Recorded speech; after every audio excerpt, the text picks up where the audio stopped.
A random encounter at a broadcasting facility. A shared interest and love of all things Marvel. Excelsior! A misinterpreted program title. And behold, a podcast is born. Peter Melnick.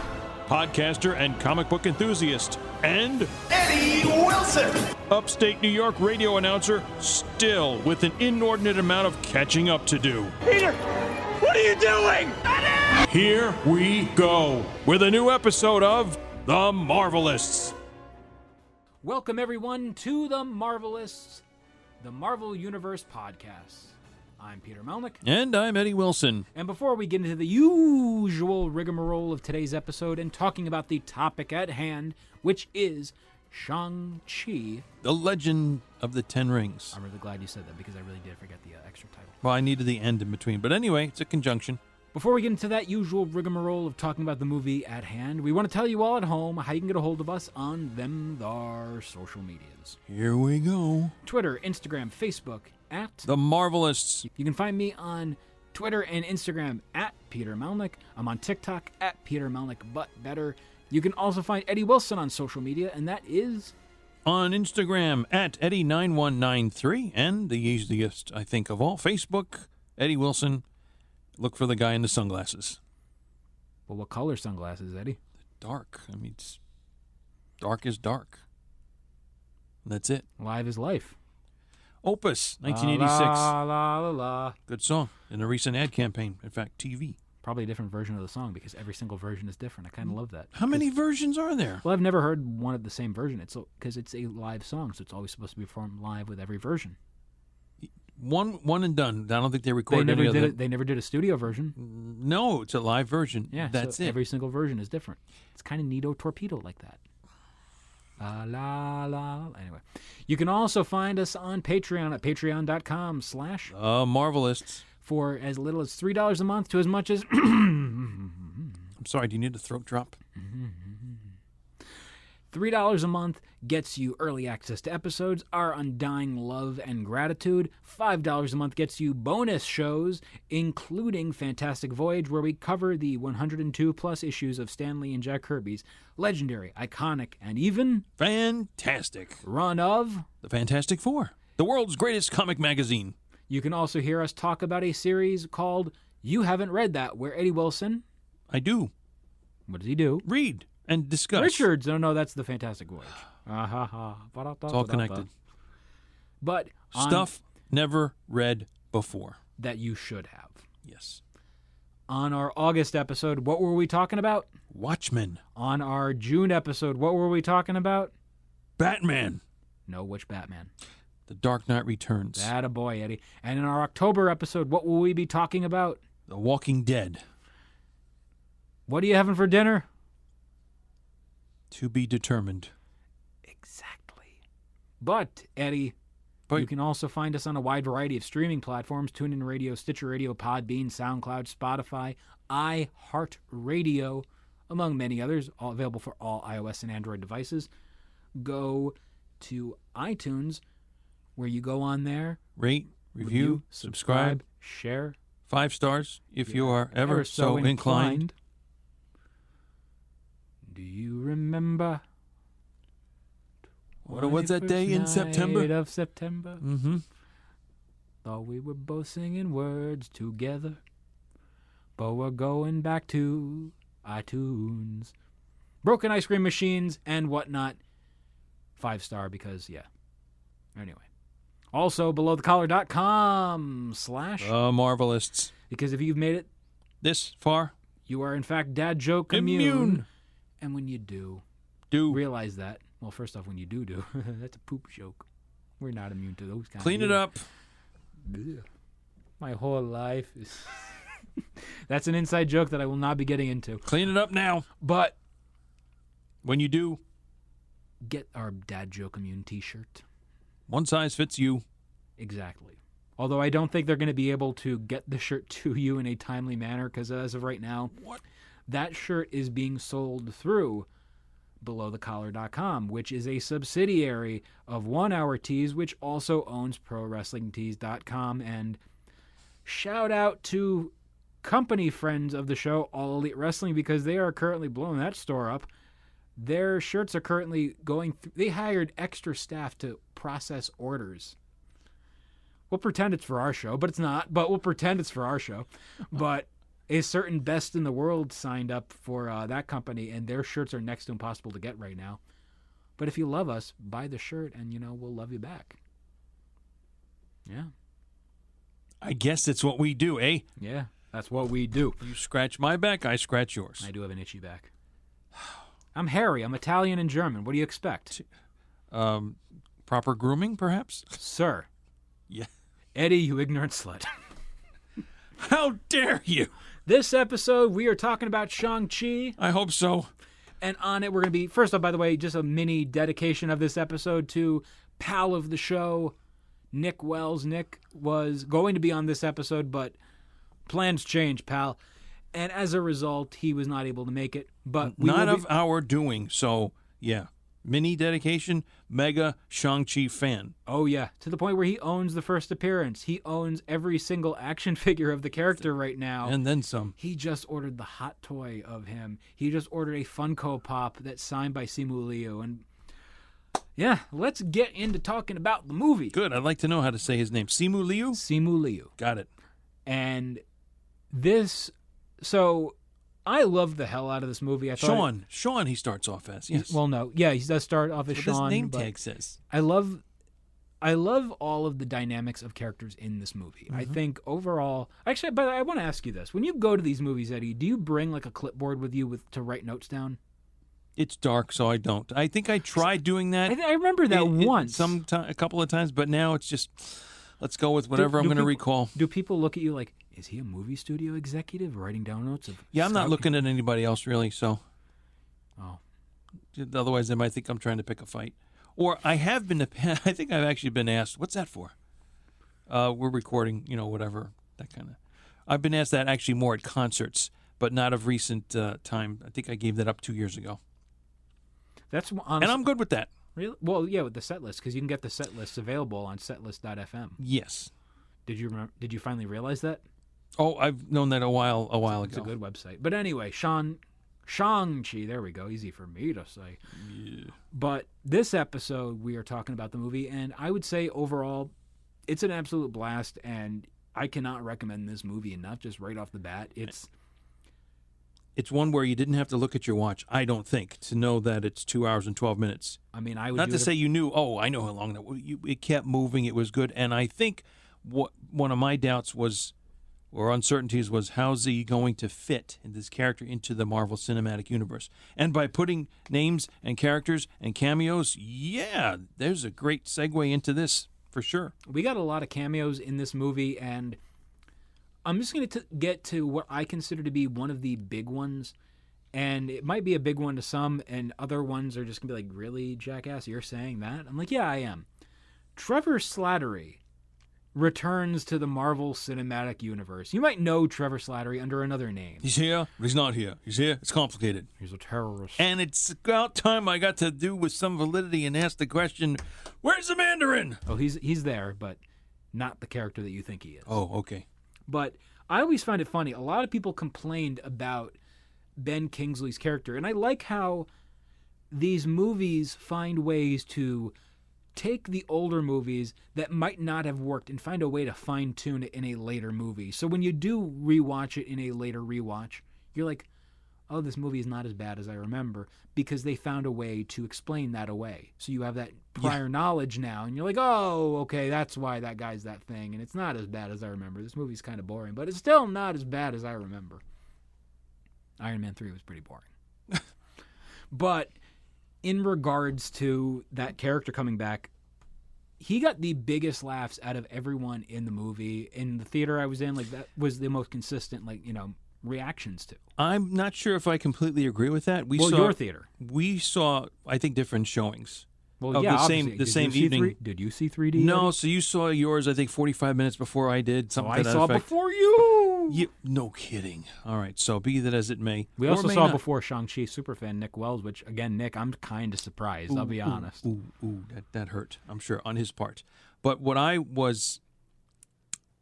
differentiates somewhat is in the beginning of, well, with the trailer, let's even go with that, because we see with the preview, with the trailer, the 10 rings are essentially armbands instead and of they're actually. cool looking. They are.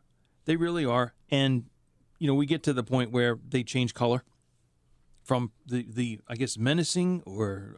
Do they affect the moods? Blue. They're literally mood They're rings. mood rings. They gotta be. They're all armband mood ring type, all the same size, that just go 5 and 5 on each wrist and up the arm. But what I'm getting at here is 10 rings. Mandarin is what I kind of equate to, because in a very far ago previous episode, we talked about my first Marvel comic book, which is Marvel Superheroes, featuring the Incredible Hulk number 61. With the Mandarin on the cover, and title. You were 8 off from a really nice number. The title of that being 10 rings hath the Mandarin, and that pertained to rings on each of the fingers, including the thumbs, and what each one could do, whether it was a ray out of one ring or a gas of some kind. But that's a differentiation, I think, right there. So for the movie, if nothing else, we have 10 rings that are essentially armbands. And one of the things about going back over to the Trevor Slattery and the Mandarin in this version, it's funny because when that movie Iron Man 3 had initially come out, a lot of people were upset with Ben Kingsley, just the initial casting of, why aren't you making the character like the one in the comics? Yeah. Well, ladies and gentlemen, if you've read the comics, at least the original source material from the 1960s, 1970s, he's a pretty racist-looking character. Like, really, really offensive. And when you go over to Shang-Chi, early ones of that are kind of offensive, too, in certain elements. That's why, like, Jim Starlin, by the way, he's kind of disavowed the character in some ways. Like, if you notice ever so slightly. He's like, he doesn't really make a big deal about it compared to Thanos, where this, Shang-Chi was just hey, I need a paycheck. Like, on that, I just thought of it after watching the film, and of course going through and seeing the credits and the scenes we'll get to. Was Jim Starlin's name listed? I don't know, but I saw a special thanks to Matt Fraction, and I Yes. literally go, what? Yeah, right. As a fan of the comic Sex Criminals and his run on Hawkeye, let me tell you, I'm just like, wow, Matt Fraction is going to be in there. But it was funny because, like, going back over to the original characters, the original interpretations, I knew people that were like, why aren't they doing it that way? Well, because it's kind of offensive as shit, dude. But also, you look at the version of Shang-Chi and his backstory, they had to retcon a lot of stuff. And if you notice, not just because of, it's 2021, you can't really do that nowadays. Yeah. And also copyright issues. Because if you go over to the original source material of Master of Kung Fu, who is Shang-Chi's dad? Fu Manchu? Yeah. Mm-hmm. And that's not really something you want to do nowadays. No, and you can't. I think the whole thing about using the name, I think I read that. Copyrights, of course, but it's also like, you can't do that. And You're definitely isolating an audience. Many people. Yeah. But the new version of this, I love the character of Shang-Chi's dad in here, whose name I don't remember offhand. I'm really bad with these things. Well, the actor, I think it was Tony Leung. Papa Shang. Papa Shang. You get a pizza and there's like a little pepper in the side. No, I was thinking of the little white small, what could be a table that holds the box from hitting the pizza. Did they do that? Because we don't have a Papa John's by us anymore. Why are we talking about Papa John's? Because it's dinner time, I guess. Oh, I had pizza for dinner. Then that's why we're talking about. Yeah, but I had good pizza. Well, that's fine. I'm glad to hear that. Frank's was pretty good. They had chicken marsala pizza. Oh, it's direct. Oh my God, it had mushrooms in it too. Big old mushrooms, and you're just like, that's a lot of mushroom. I think, though, yes, this was very multi-audience friendly. I was expecting two things I was thinking would happen. One did, one didn't, and that was a nice thing. There were not as much, I don't know, or it didn't affect me like I thought it might, overly heavy with martial arts sequences. They were there. There were fight scenes. That was I would have been fine all with fine more and martial good. arts. I was actually looking forward to the idea of more martial arts stuff, although the amount it was pretty good. Yeah. But you're not a martial arts movie fan? Or you just have not been exposed to much? Probably haven't been exposed to much, so... There's some good, like, if you look in the movie, there's movie posters for different things, one of which I thought of you instantaneously. Absolutely. And you know which one. The Warriors. Cling, cling, cling. The Warriors. The But- first one you see on his wall in the, well, I guess it's a makeshift garage that he's fashioned a bit of an apartment out of or whatever. You also see a poster for Kung Fu Hustle. Yep. And I think part of why Kung Fu Hustle is shown in there is also, it's a little show of goodwill towards Sony, who owns that movie. Mm-hmm. So Columbia TriStar. But the other thing I noticed was a poster for the legendary hip-hop group Outkast for Stankonia, which I always jokingly say is my favorite Greek dish. But you got the feta cheese, you got the Then it earns the name, doesn't it? Oh, Okay, I didn't realize it I was love out. a good Stankonia. But What I did expect to see, and I was not disappointed. I really hope it wasn't a sexual move or something. I just said when I go, I love a good Stankonia. Yeah, no. The subtitles, you had to be making sure you really were paying attention, because when they went to Japanese, Chinese, Asian, for being generic about it, you needed to make sure you caught up on the subtitles. Or you just go with it. I don't know. But in regards to the subtitle stuff, I've been essentially training myself for subtitles for a very long time. Like lately, when I watch a movie on Netflix, when I watch a movie on the award-winning Disney Plus, when I watch things on Peacock and whatnot, I always have subtitles on, because sometimes it's hard to hear something, so you're just like, let me just put it I on. have found that out. Yes, It with helps. Disney Plus, with which series now? And let's Oh, be geez. honest. Let's be honest. Some of the sound mixes for these movies or shows are atrocious. Like, did you see The Dark Knight Rises in theaters? Yeah, I think so. With Bane, where Bane talks like this. Yeah. The sound mix on the original theatrical cut of that is absolutely terrible. To the point there when, first off, they did, I believe, if I remember correctly, like 2 weeks into the theatrical run, they did a mini recall and quickly gave them new copies of the movies with a different sound mix so you could understand what the hell he was saying. That got by somebody, and that was a bad move. And then on Blu-ray and DVD, they like changed, his audio again, like to make it sound like, he's actually speaking words, ladies and gentlemen. He's not going.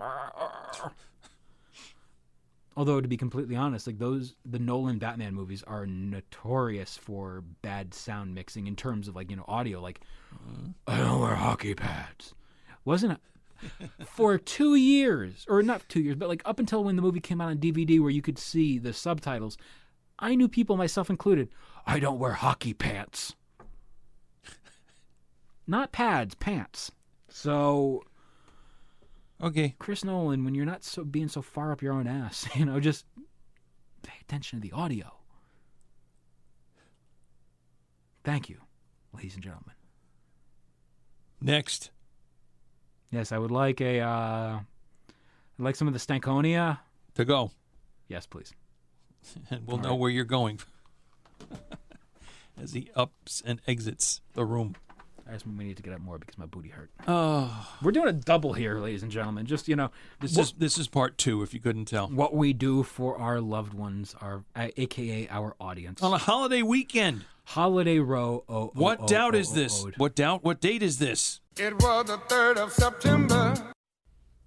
The date that will be and is the release date. September 3rd. Hashtag Papa was a Rolling Stone Temptations. Although if you're one of the cool kids like me, you go for the preview showing. You don't have to worry about the movie on release day. That's when everyone buys the tickets. Usually. Yes, we saw it September 2nd. It's pretty great. Yeah. And But times have changed, because you used to have to wait till a minute past midnight on release day to see an early. Jeez. It's midnight, for crying out loud. those are suckers, ladies and gentlemen. Somebody did good by that. But now even better to be able to see multiple shows, I don't know, 4 o'clock or after, 6 o'clock or after, the night before the official release date is okay now. I think it's wonderful. Oh, hey, we can make more money. Let's do this. I mean, Okay. in all honesty, yeah, because it gives you extra showings, an extra day worth. Yeah. And people do go to the preview showings. And there Hi we there. are. But Hi there. Mm-hmm. I- So what theater were you in? I was in number 9. I was in 3. Oh, well, we could have waved. Well, maybe not. No, we could have. Even number or odd numbers. That side of the building, yeah. Okay. You were all the way down. You were by the wall.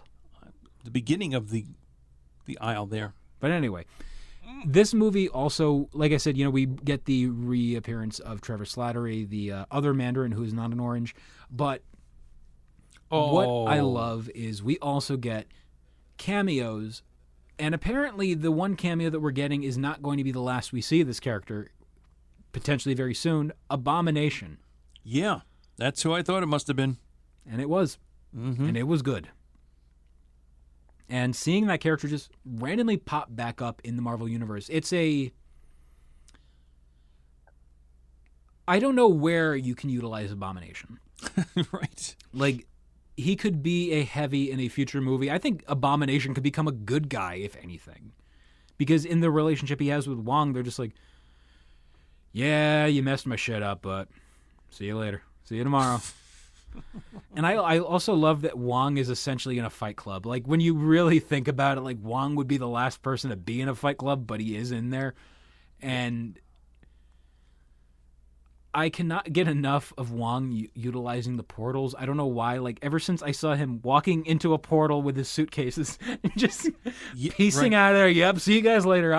See you later. Well, to me, he was the key, the transition, the segue to Shang-Chi into the Marvel Universe. The linchpin, if you will. David Lynchpin, even. Oh, okay. Today is September 3rd, and if you can believe it, it's a Friday once again. I had to go back on the levels. No, I just wondered where that was going. I was quoting David Lynch every week. Okay.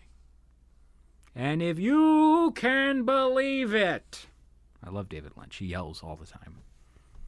But he's normal, which is weird. He's normal for David Lynch. David Lynch goes, this movie is about God. Can you elaborate on that? No. That's the perfect way to just discuss anything. Because you're halfway to Gilbert Gottfried Can with that, you elaborate on that? No. Thanks, David. You're welcome. This cherry pie is delicious here in Twin Peaks. Eddie, we need to do a Twin Peaks podcast. Sure. Another thing to watch. Oh, you should. Well, there's only 3 seasons, Eddie. Oh. And a movie. No sweat. So you're good. Uh-huh. Well, unless you're watching in a really hot room. Yeah, then I'm hot and sweaty. God, we really do a lot of unbearable puns, don't we? Anyway, back to Shang-Chi, because that's what people are here to listen to. Wong!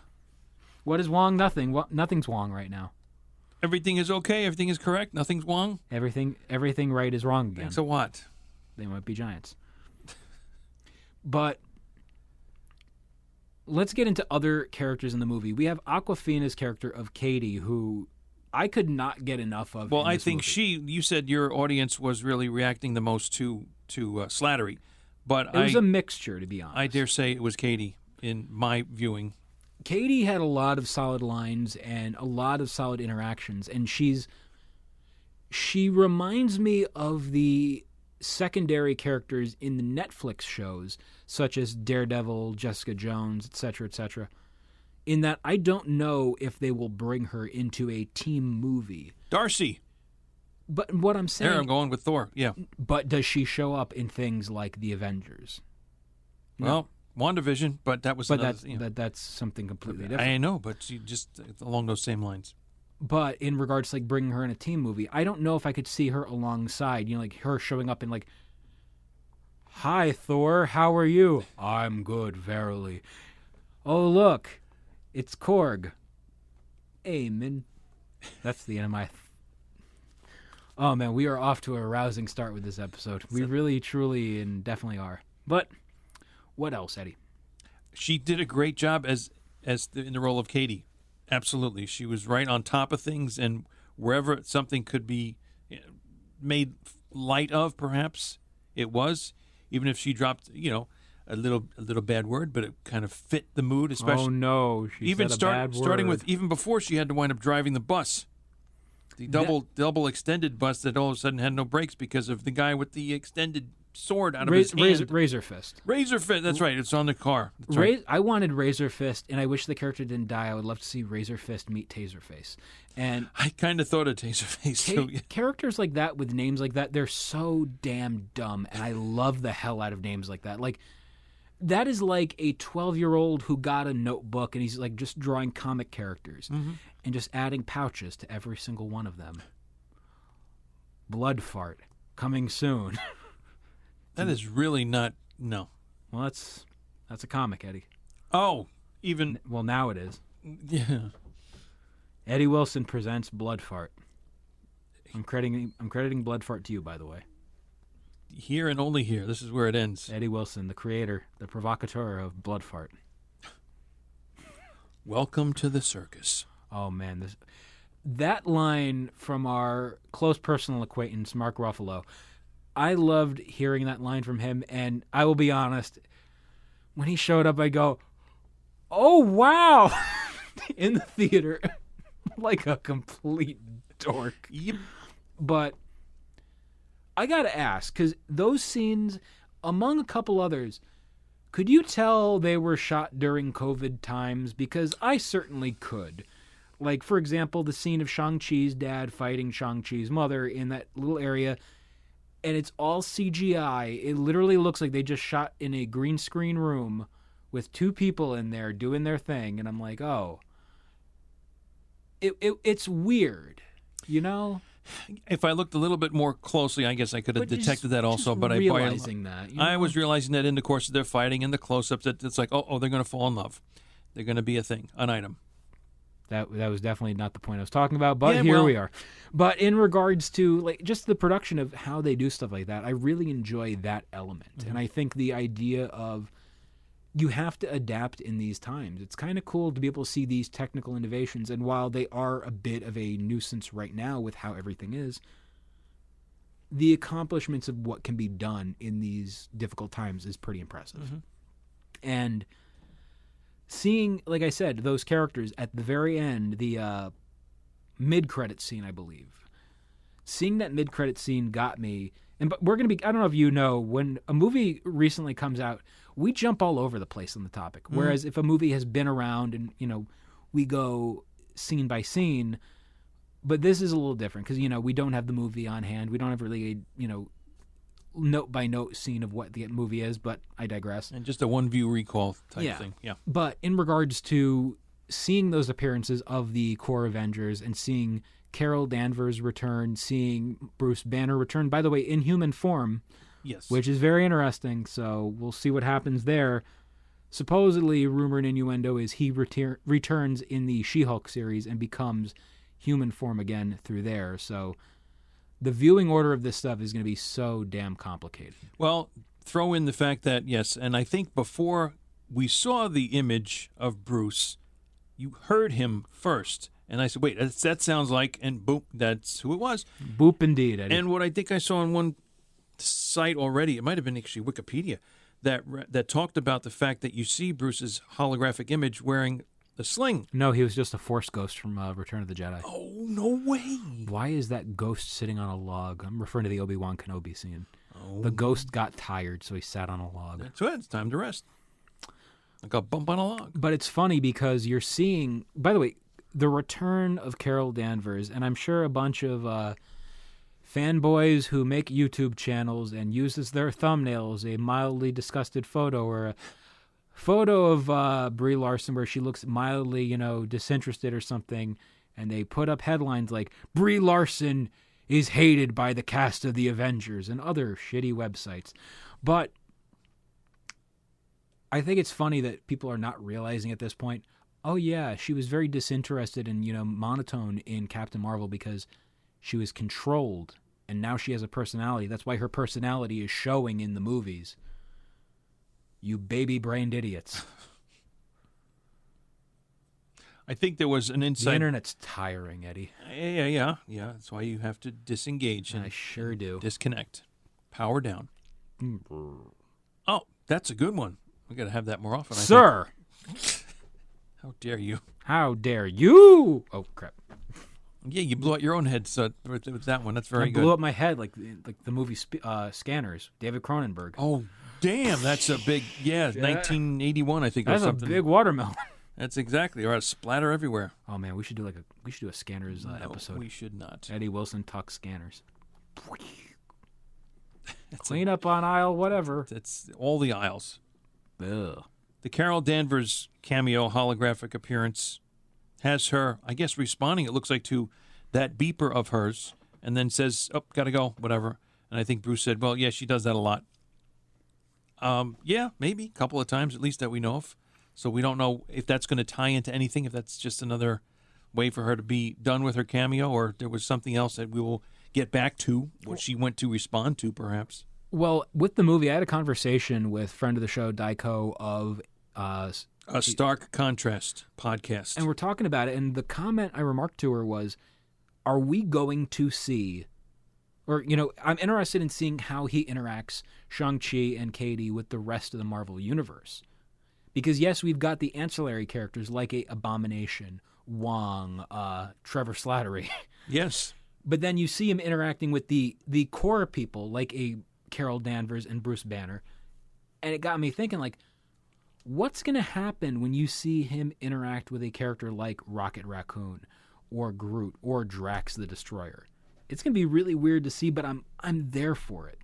Because characters like, and that's why, like, when I watch or when I read the comics even, newer stuff at the very least, like, Brian Michael Bendis era onward, when I read stuff like Daredevil, it does feel weird to see Daredevil show up in things like an X-Men comic or an Avengers comic, or, be in relation with the Guardians of the Galaxy somewhere, because those characters, yes, they're in the same universe, but you never see them. So when you do see them interact with each other, it feels weird, it feels different, but it's noticeable. It drags your attention. It catches your attention. There we go. That's the proper term. And I'm just trying to think of the virtue of the fact that where they're geographically located, it's not that far of a drive. And meanwhile, early issues, like in the dawn of the Marvel Age of Comics in the early 1960s, like I said, in the previous episode of Hypothetically Speaking, I brought up that, I'm reading the Fantastic Four stuff. I'm a little further ahead of everybody. And, like, Daredevil shows up and he teams up with the Fantastic Four, but it's like that version of the character makes sense to see interacting with the Avengers, with Spidey, with the Fantastic Four. But then later on, as the years go by, he's like further disconnected from them, and it doesn't work. It feels weird. Like even in the 1980s, when you see him show up in the Fall of the Mutants storyline, and Nocenti brings him on over in there, it's weird. But again, it makes that interaction special because he's been so disassociated with everybody for so long. And that's why when we see a character like Shang-Chi show up, I'm interested to see where he's going to fit in the overall Marvel landscape. Well, he's in San Francisco right now. Thank you, Eddie. Thank you, Topographic Eddie. So there we are. But, I mean, he is in San Francisco, and you know who else is in San Francisco, although in a Tony Bennett. Oh, Eddie. I left my heart in San Francisco. I left my heart in Sammy Clan. Oh, wait, so he's somewhere else then. Okay, never mind. There's another character, although in a different cinematic universe, kind of. Ready. Oh. And you saw that preview, I'm sure. Kind of disappointed with the previews beforehand that we didn't see the No Way Home trailer, by the way. I would have liked to have seen Alfred Molina's big head on the big screen. But instead, we actually got to see, by the way, the Eternals second trailer for the first time last night. Because I kind of held off. I'm just like, I don't give a shit about the Eternals, ladies and gentlemen. I kind of felt the same way about Shang-Chi, and now here I am with a Shang-Chi Marvel Legends figure. Go figure that one out. But with the character of, or with, these characters, like, I didn't care about Shang-Chi before. Guess who's on board? That guy. Yeah, this one. Peter Melnick. That girl. You remember that show, Eddie? Yes, I thought you were doing the Who's That Girl Madonna song for a second. I'm the show That Girl. Yeah. She was hot. I'm being honest. Some of the times, okay. But in regards to other characters in the Marvel universe, in the Shang-Chi universe, you're introduced also to Shang-Chi's sister. And Shang-Chi's sister, I love that she started her own underground fight club, where they fight on the dark web. Shout out, by the way, to Ed Pisker, Red Room, fun and profit on the dark web. Murder for whatever. Just check out a Cartoonist Kayfabe video. He does a better pitch for that than I do. because he's the professional and I'm not. But in regards to that, you see her as this character, and I'll be honest, like I kind of viewed her as a villain very briefly, and then she's like revealed, oh, she's a good guy all along. She comes off in the beginning as, yes, a very hostile. Yeah. Well, like I did think all those like, years of being ticked off at her brother for leaving her. Like, oh no, she might be a villain. Who knows? Oh, I'm wrong. Good. But then she's out on the scaffolding outside the building to try and get away from the bad guys. And then eventually we are introduced, of course, to the main villain. I can't believe it took us this long to mention him, but Shang-Chi's Papa, who I feel is one of the strongest Marvel villains. Again, the humanized characters, although he's an immortal god with rings on him and everything, he's powerful, he's old as hell. Yeah, and we do get the setup, though, right at the beginning to know where this character is coming from, because he comes into possession of these rings, but he only seeks to use them to get more and more power. It makes me feel great, by the way. I'm older than Shang-Chi. Does it really? He's 1996. Oh, that okay. makes me feel great. Mm-hmm. What did I do with my life? He's a superhero. I couldn't be that. In a suburb of upstate Sullivan County, New York. I'm not in a suburb. I'm in the middle of the woods. It sucks like hell. Well, that's the word that came to mind, so let's deal with it. My neighbor's a raccoon. This is true. But in regards to the villain of the father, again, I love that. Spoilers, obviously, and unless you have not seen the movie, you're an idiot for listening to this episode, because we have spoilers up the wazoo, the great wazoo even, or grand wazoo, Frank Zappa. The Great Gadzoo. No. Dumb. Okay.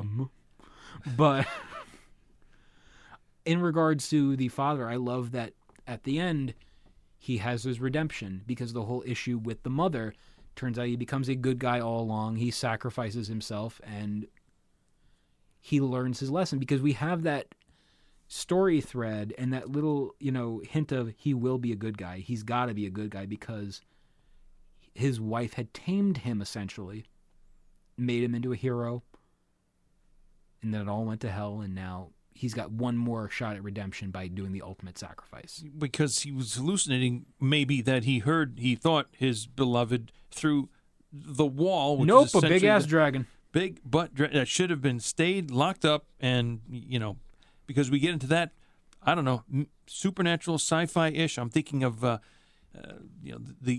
monsters of Godzilla fame, kaiju, and Ghidorah, and so on, Mothra, that are now fighting each other towards the end of this, and riding the dragon. Riding with Cars with Boys, yes, good movie.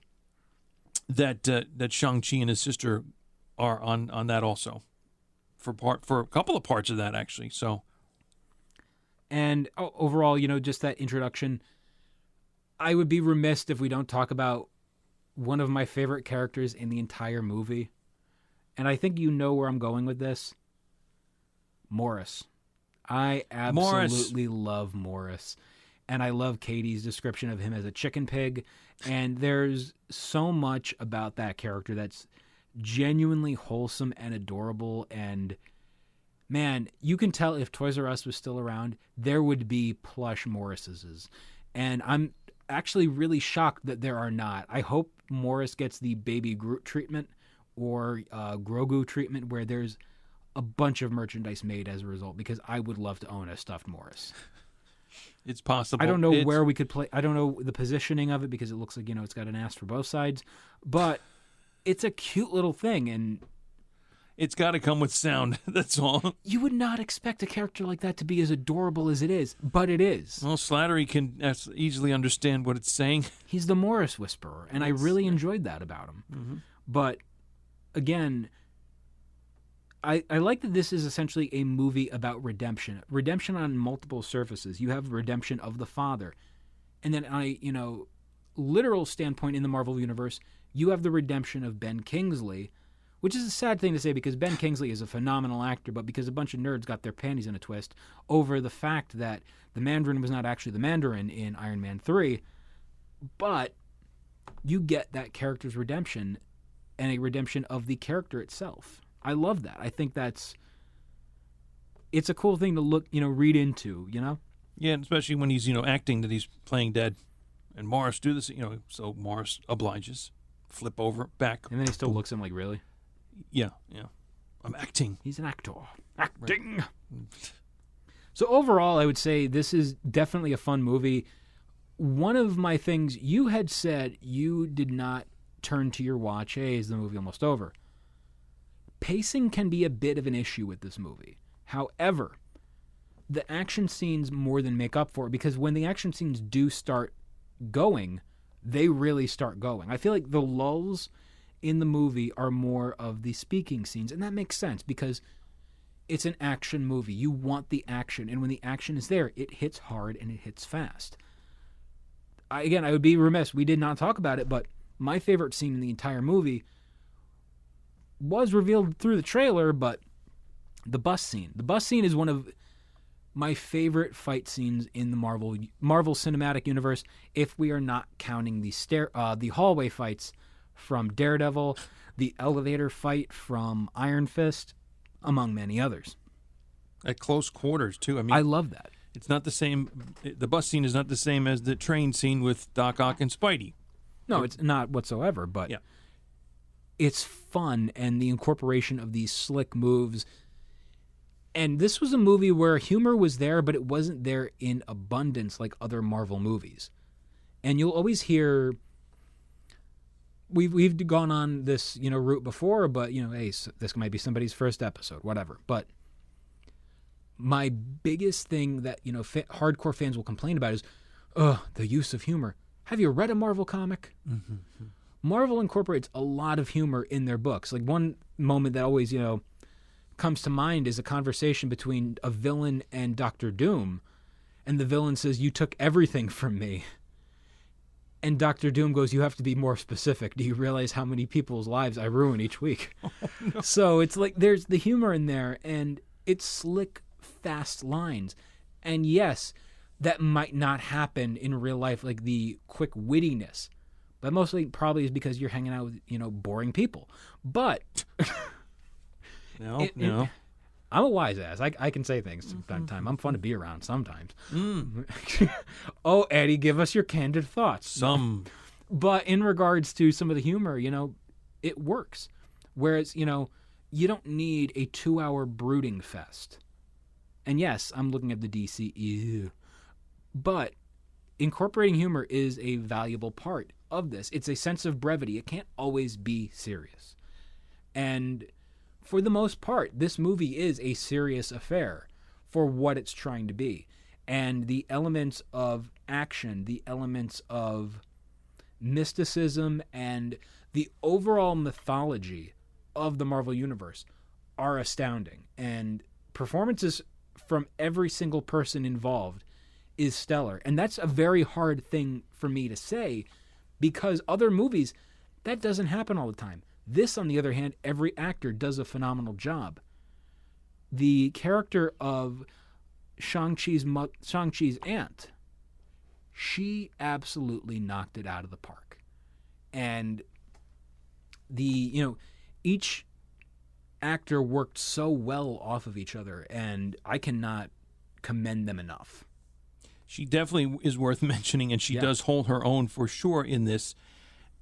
And then, still on a serious note, when we get to the end credits of Shang-Chi's sister, now taking over the rule of this army, that they're going to get ready to, we've got a lot of work to do, let's get started. And that kind of makes you wonder, all right, where's this going to go from here? Is she going to be a force for good because she has the flag of the 10 rings behind her as she's sitting on sort of a throne-ish type of a setup there? That's a blatant way of saying, hey, ladies and gentlemen, we're going to be doing a sequel. Mm-hmm. And the 10 rings will return at the very end. But think about it like this. When you hear that, it might mean the 10 rings, the character of Shang-Chi, will show up in a future Marvel film or show. He's one of those characters, you gave him to me, and now I can't get enough of the character. And the problem is, Shang-Chi does not have a lot of stuff in regards to books that, are really going to grab you, But how could you dispute the couple of times where, wasn't it in the first post-credit scene, the mid-credit scene, where I think in discussion with Wong and Katie and Shang-Chi what they could do, and they're back to the bar singing Hotel California. I love the usage of the callbacks for that. I thought that usage of a callback, each time it was brought up, worked better than the last. Obviously, it was called back twice, so it's not a lot. But the usage of it referencing it the first time is so damn solid. And then right when you bring it back at the very end. And taking the song into the part of the credits going through, yeah. And I would say we're definitely in for a real ride to see what's going to happen with these characters next. And as we're introducing new characters in Phase 4, what will we get next? I don't know. But they got their own costumes. Yeah. Shang-Chi and his sister. Yeah. Courtesy of their aunt. So, Eddie, overall, what did you think about this movie? Out of what, 5? No, 4.5. 4 3/4, perhaps. I give it 4 3/4 as well. Alrighty then. Because there were moments where it wasn't perfect, but in relation to other things, it was perfect, you know? Very entertaining, very much held your attention. I believe kept things moving, whether it was an action, a fight scene, or character development, and getting the interactions of the characters down. I think maybe I was concerned, not only, I don't know if concern is the right word, but just keeping up with the subtitles, like I mentioned, but perhaps if there was maybe a dark desert highway difficulty in trying to understand what the characters were saying, but I think that was not really much, if any, of a problem. You know, when it comes to the action and everything, when you have an actress from Crouching Tiger, Hidden Dragon as a major part of the film, yeah, you're off to the races. You know? Yeah. So it's a solid recommend from me, 110%. And if you have the ability to see it, please see it. Please see it in a theater. Obviously, don't pirate this. Just go see the movie. Movies like this are, in fact, made for the big screen. Yep. Big budget action, etc., etc. But, and I'm saying this as a fan of going to the movies. I'm not saying it as a quote-unquote Disney Marvel shill. I'm saying it as someone who appreciates going to the movies. And this is one of those. I'm actually seeing it. I'm seeing it second time. a second time at the Alamo Drafthouse over in Brooklyn. I'm, as of this recording, on September 3rd. But just the idea of being able to experience this again. When I went to go see Black Widow, I did not have the same thrill as I did with this movie. Although I think this was more of a sense of, what am I getting into with this? What journey is this character going to bring me on? Whereas you have no backstory for this. You have nothing to bring you in to say, okay, this must be about, and nothing leading you in. This is a brand new character. Yeah, it's like, I don't know where I'm going to go. Is this going to be a new favorite character of mine? Mm-hmm. And again, you know, going over to the comics, it just bums me out that there's not really a lot of stuff for me to read with the character. Other than, you know, the 70s stuff, which is not the same kind of character, and a lot of the 90s and 2000s stuff, which is okay at best. But I hope that this character gets a revitalization in the comics and is utilized a hell of a lot more. But anyway, I think that's going to wrap this episode up. For the Marvelists, I'm Peter Melnick. And I'm Eddie Wilson. Excelsior!